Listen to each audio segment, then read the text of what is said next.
जब उदयपुर हत्याकांड हो गया तो उसके बाद क्योंकि वो सही वही वर्ड्स उसके द्वारा भी बोले गए थे, उससे घबरा कर डर कर उसके बाद वो वहाँ से अपने आप को छुपाते हुए जयपुर के रास्ते हैदराबाद भाग गया। दरगाह गेट से भड़काऊ नारेबाजी और भाषण देने वाले गौहर चिश्ती की 7 दिन की रिमांड अवधि हुई पूरी। पुलिस को गौहर चिश्ती से नहीं मिली कोई अहम जानकारी, अदालत के आदेश पर हाई सिक्योरिटी जेल किया शिफ्ट। दरगाह के मुख्य द्वार से 17 जून को भड़काऊ नारेबाजी और भाषणबाजी के आरोप में फरार होने के बाद हैदराबाद से पुलिस द्वारा गिरफ्तार कर अजमेर लाए गए आरोपी गौहर चिश्ती को पुलिस ने 7 दिन के रिमांड पर लिया था। लेकिन इन 7 दिनों में गौहर चिश्ती से की गई पूछताछ और मौका तस्दीक में पुलिस को कोई अहम सुराग हाथ नहीं लगे। अतिरिक्त पुलिस अधीक्षक विकास सांगवान ने बताया कि गौहर चिश्ती की 7 दिन की रिमांड अवधि खत्म होने के बाद आज उसे अदालत के आदेश पर हाई सिक्योरिटी जेल भेज दिया गया है। उन्होंने बताया कि गौहर चिश्ती को अजमेर से वाया जयपुर हैदराबाद ले जाने वाले और शरण देने वालों के साथ ही उसका सहयोग करने वाले सभी लोगों से पूछताछ हो चुकी है। गौहर चिश्ती का उदयपुर कनेक्शन भी सामने नहीं आया है और न ही पीएफआई से कोई कनेक्शन के सबूत मिले हैं और ना ही वह उदयपुर गया था। जो नारा उदयपुर हत्याकांड के वक्त हत्यारों द्वारा लगाया गया था, ठीक वही नारा दरगाह के गेट से गौहर चिश्ती ने भी दोहराया था। इसके बाद वह घबरा कर यहाँ से फरार हो गया। उसके बैंक अकाउंट सहित ट्रांजैक्शन और सिम कार्ड नंबर की जांच की जा चुकी है।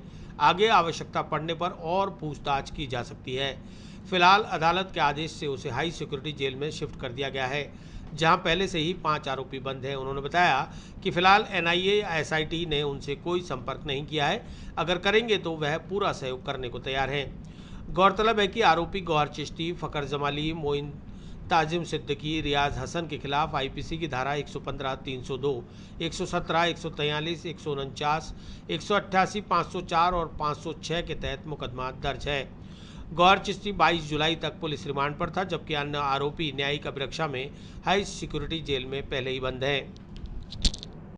देखिए, गौहर को कोर्ट के द्वारा 7 दिन के पुलिस रिमांड के ऊपर दिया गया था, जिसमें हर पहलू पे उसके जो विज़िट्स हैं, जो कई क्वेश्चन रेज हो रहे थे कि उदयपुर विज़िट किया कि नहीं किया, उसके संबंध में, उसके ट्रांजैक्शंस के संबंध में, उसके जो और कॉन्टेक्ट्स हैं, उसकी मूवमेंट कैसे कहाँ रही, उन हर पहलू पे जांच की गई और ये सामने आया कि उसका अभी तक जो भी इन्वेस्टिगेशन हुई है उसमें उसका कोई भी उदयपुर कनेक्शन नहीं है, कोई उसके द्वारा उदयपुर विज़िट नहीं की गई है, ना ही किसी बाहर की एजेंसीज़ के साथ या किसी ऐसे शख्स के साथ कोई भी संदिग्ध फाइनेंशियल ट्रांजैक्शंस हमें ऐसी प्राप्त हुई है।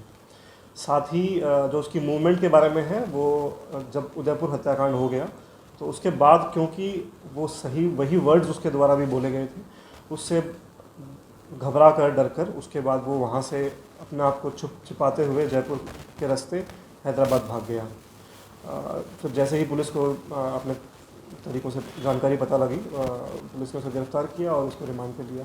ये तथ्य हमारे सामने आए हैं। हमने उसके मनोवैज्ञानिक तरीके से और जो भी टेक्निकल इनपुट्स हैं हमारे पास आए, उसके थ्रू उसको डिटेल्ड उससे पूछताछ रही, उसके साथियों से, उसके रिश्तेदारों से, उसके दोस्तों से पूछताछ हुई और अभी तक की जानकारी के हिसाब से यही सब सामने आया है। मंशा क्या रखती है सर, जो भड़काऊ नारे लगाए थे, उसके पीछे कोई है साजिश या फिर ऐसे आवेश में आके मारे गए? अभी तक जो सामने आया उसके अनुसार ऐसा ही प्रतीत होता है कि वो किसी आवेश में आकर, और दूसरा ये कि क्योंकि माहौल थोड़ा इस तरह का कम्युनल चल रहा था, तो किसी न किसी तरीके से अपनी किसी विचारधारा से प्रेरित होकर उसने इस तरह की बयानबाजी की है। तो ये विचारधारा ही है तो ही खतरनाक है, तो इसको लेकर कोई पूछताछ की गई? डेफिनेटली इस विचारधारा के ऊपर भी किस तरीके से वो इस तरीके से वो उसका सोशलाइजेशन हुआ, उसके बारे में जानकारी प्राप्त की गई। कोई भी किसी और बाहर की एजेंसी के साथ या तंत्र के साथ उसके अभी तक संबंध सामने नहीं आया। अब क्या होगा सर आगे? पेश कर दिया आपने जेल भेज दिया, कौन सी जेल में वो गया है? अब कोई एनआईए वगैरह या सुरक्षा एजेंसी उससे पूछताछ करता है? अभी उसको हार्डकोर जेल जो अजमेर में है उसमें जेसी कराया गया है। अभी तक कोई बाहर की एजेंसी ने हमसे इस पे अनुसंधान के वास्ते संपर्क नहीं किया है, लेकिन अभी जो अजमेर पुलिस है उसके द्वारा अनुसंधान जारी रहेगा और जो भी टीम्स अगर ज़रूरत पड़ी हमसे संपर्क करेंगी, उनको डेफिनेटली हेल्प की जाएगी। पीएफआई से ऐसा कोई इसका एस्टेब्लिश्ड मेंबर या कोई ऐसा लिंक सामने नहीं आया। लगभग कितनी गिरफ्तारी हुई पूरे मामले में सर?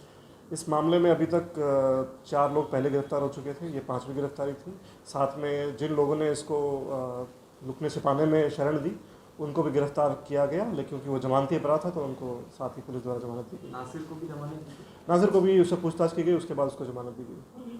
कितने लोगों से पूछताछ की गई है सर इस दौरान? संख्या तो मेरे पास नहीं है एग्जैक्ट, लेकिन हर एक इंसान जो भी इसके साथ पड़ा है, इसका मित्र है, इसका व्यापारिक संबंध है और रिश्तेदार हैं, उनके हर एक पहलू पे उस पर जाँच की गई है। अनवर का एक नाम आ रहा था, उससे कुछ पूछताछ में आया? डेफिनेटली अनवर से हमने पूछताछ की और पहले जैसे आप सबको ज्ञात है कि ये केस में भी अपनी पूछताछ की है, पर उदयपुर से या किसी भी ऐसी घटना से उनका कोई ऐसा लिंक सामने नहीं आ पाया अभी तक।